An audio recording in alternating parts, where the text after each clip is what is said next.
سلام خدمت همه همراهان در گروه آموزشی هدف. با یکی دیگه از ویدیوهای کوتاه تحلیل بازار در خدمتون هستیم. اگر دقت کرده باشید من در طی ویدیوهای گذشته یا وایس هایی که توی کانال برای شما قرار دادم اعلام کردم که ما منتظریم تا سقف تاریخی بیت کوین یا همون ATH شکسته بشه تا آلت سیزن اصلی شروع بشه و بتونیم با مارجین و لیوریج های بهتری روی پوزیشن هام ورود کنیم.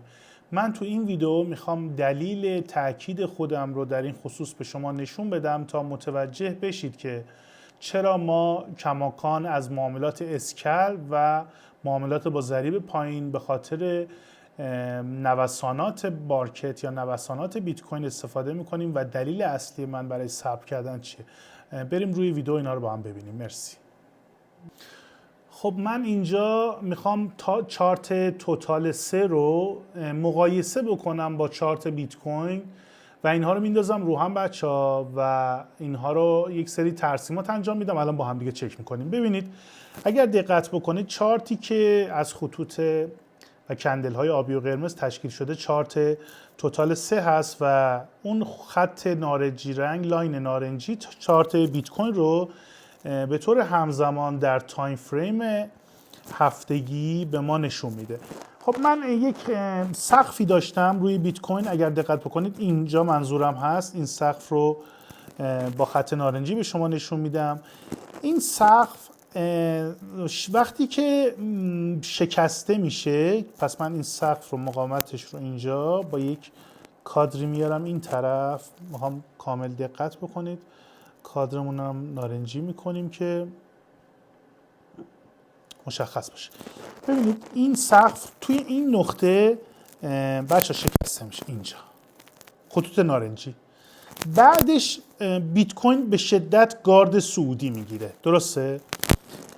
الان این دوتا چارت انداختیم با هم. بیت کوین به شدت گارد صعودی میگیره، دامیننس بیت کوین رو به بالا میره.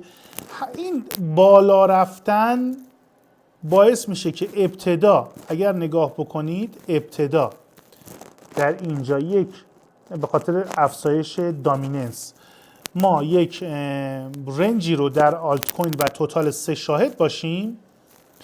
بعد حرکت به شدت صعودی توتال 3 آغاز میشه و همونطور که میبینید ما حدوداً نزدیک به 660% افزایش قیمت رو در توتال 3 شاهد هستیم. پس چه اتفاقی افتاده؟ چارت ها همزمان با هم میرن جلو.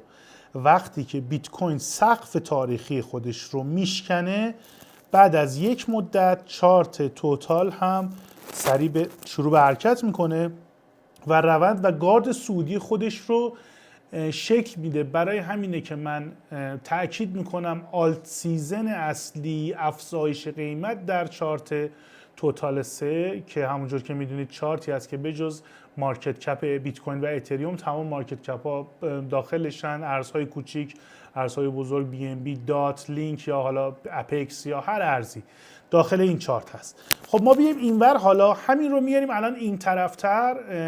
سقف جدیدی که بیت کوین در 2 سال گذشته زد رو با الان میخوایم مقایسه بکنیم و ببینیم که چه اتفاقی میفته.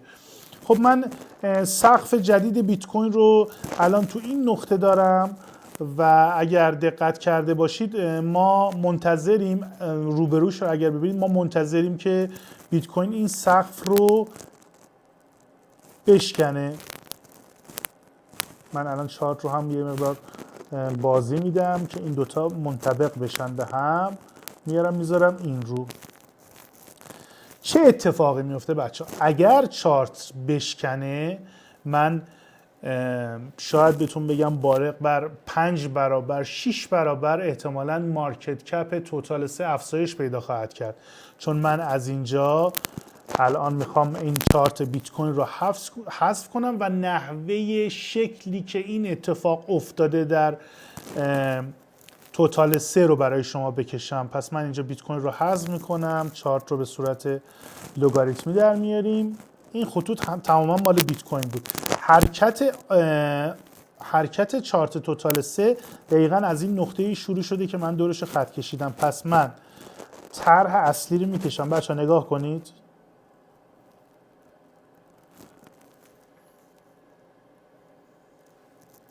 درسته؟ حالا میام همین ور طرح اصلی رو توتال 3 هم میکشم.